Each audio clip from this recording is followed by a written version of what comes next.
and welcome to my channel. I'm Fornax, and today I continue my Fashion Wars Top 10 series with Sceptres. Now, yeah, I know Sceptres can be rather underwhelming, so I wanted to show off my favourites because there are some sumptuous Sceptre skins which I think deserve some real good love.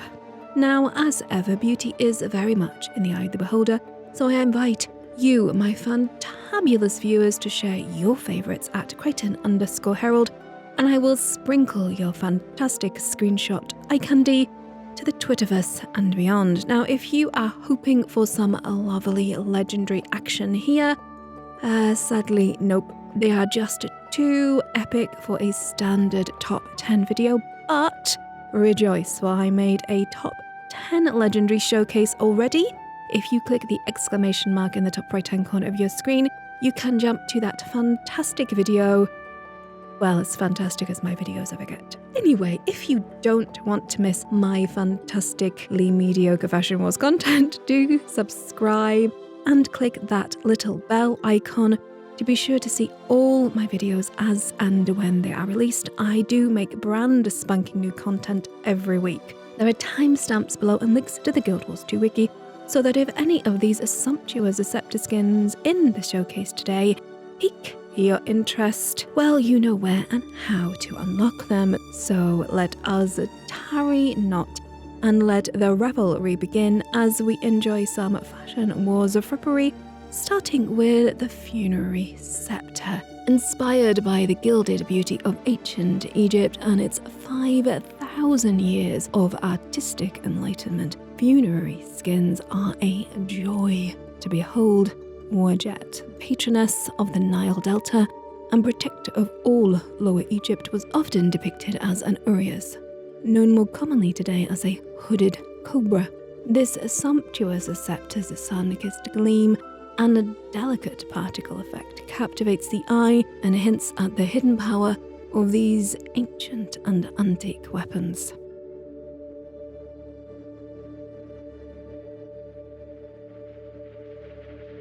The Immortal Sceptre.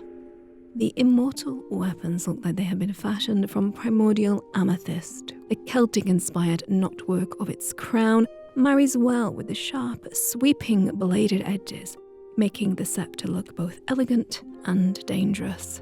The shaft of the weapon is etched with what look like Eldritch, pearlescent runes, and as light and shadow play across its surface, golden hues of amber and fire opal flare. Matching very well with Glint's Bastion, this is one of my all-time favourite skins in the game.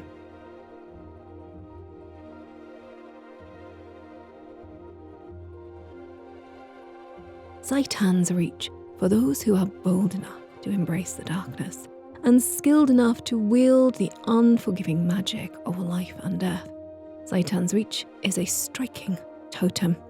Where some would recoil from its withered flesh, the wise wield it, gaining power from the weakness of their enemies.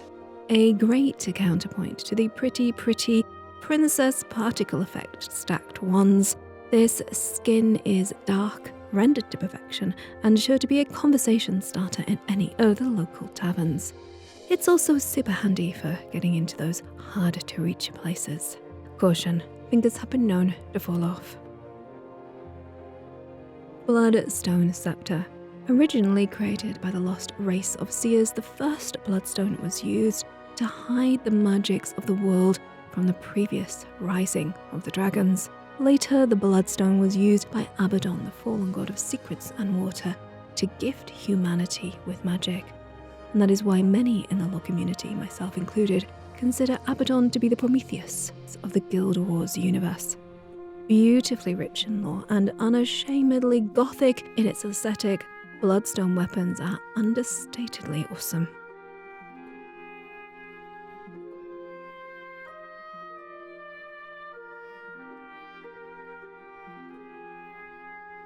The Luminous Sceptre. When your character reaches the ripe old age of 5, they not only gain the title Relentless, but also get to choose 2 of these sumptuous looking weapons. For your 6th birthday again, you gain a choice of another 2 of these luminous weapons, as well as a full set of luminous armor in the weight and style of your choice. I adore the unapologetic decadence of these skins, any of which would not look out of place in the hands of the Sun King himself, Louis XIV of France.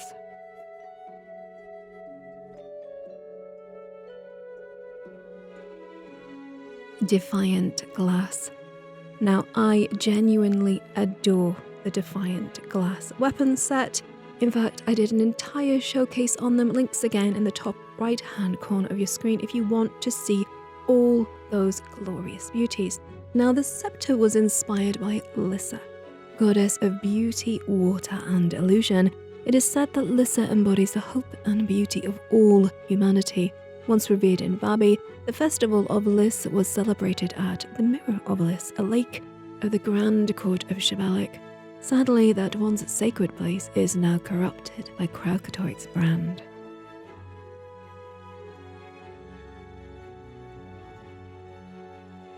Combustion. Combustion is one of the largest sceptres in game. In fact, it resembles a short staff. When Prometheus stole the eternal flame from Olympus, I imagine it looked something quite like this stunningly understated sceptre. The flaming crown of the weapon resembles fossilized amber, but underneath its frozen surface, the living flame still dances ever on. This beautiful weapon is shockingly inexpensive and, honestly, sadly rarely seen.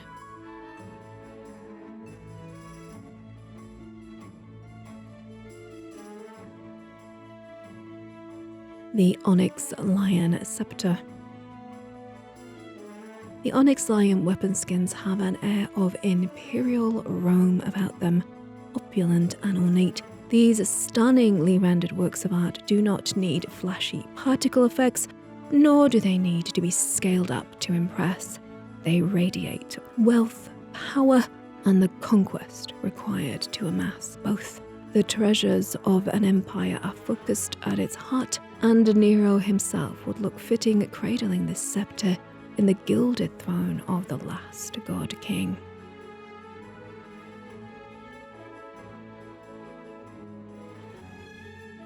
The Rod of the White Mantle is a beautiful but sad relic of the past. The foot soldiers, the men and women of the White Mantle, never knew the dark secret at the heart of their order. They were the last line of defense against the unstoppable legions of the Char. In their age, Ora had been decimated and Ascalon destroyed. Only Kryta remained, and all that stood between the last kingdom of humankind and extinction was the White Mantle. Who among us could blame these desperate souls for turning to a power greater than themselves to save all of their kind? You will be hard-pressed to find a top 10 of mine which does not include a glacial weapon skin. These ice sculptures are uniformly gorgeous, and I honestly cannot wait to own them all. Now, the sceptre is beautifully delicate, sumptuously detailed, and matches fantastically well with the gem aura outfit. If you are looking for an ice god cometh set, well, rejoice, for you have hit the motherlode, dear viewer.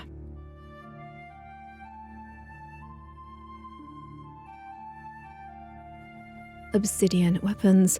Finally, we come to one of the rarest weapon sets in the game, the Obsidian set.